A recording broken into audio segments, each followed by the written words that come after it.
Hello everyone, welcome back to my channel.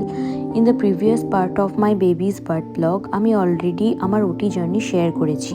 এই পার্টে আমি বলবো আমার বেবি এনআইসিইউতে কেন ভর্তি ছিল আর কিভাবে সে রিকভারি করলো।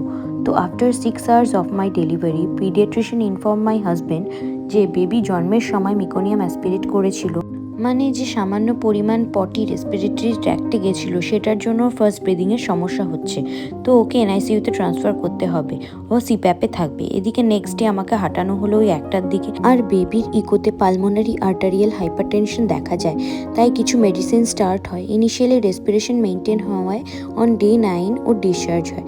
This day was the best day of our life. আমি, আমার হাজব্যান্ড, আমার full family was waiting for that day, কখন ওকে বাড়িতে আনবো।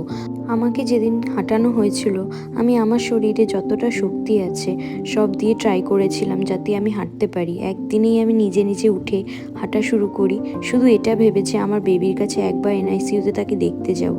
সেই সময়টা আমার কাছে খুবই চ্যালেঞ্জিং ছিল। একজন মা যে বাচ্চার জন্য কতটা স্ট্রং হতে পারে সেদিন আমি ফার্স্ট টাইম ফিল করেছিলাম।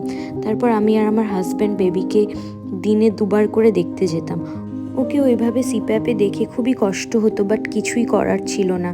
ওর সিআরপি রেট অনেক হাই ছিল, তাই 7 দিনের জন্য অ্যান্টিবায়োটিক স্টার্ট হয়। ফার্স্ট 2 দিন ওকে ফিড করানো হয়নি, ওকে নর্মাল স্যালাইন চালানো হয়েছিল। Then on 3rd day first ওকে ব্রেস্ট মিল্ক দেওয়া হয় আফটার ওটি। আমি পাম্প করে ওর জন্য মিল্ক পাঠাতাম। It was very tough time for us. Then on day 6 ওকে সিপ্যাপ থেকে নেজাল ক্যানুলাতে শিফট করা হয়। Then initially respiratory rate maintain হয়, আর on day 9 after completion of all antibiotic ওকে ডিসচার্জ করা হয়। So this was my journey. Thank you for listening my story. Please do like, comment and subscribe my channel. Thank you.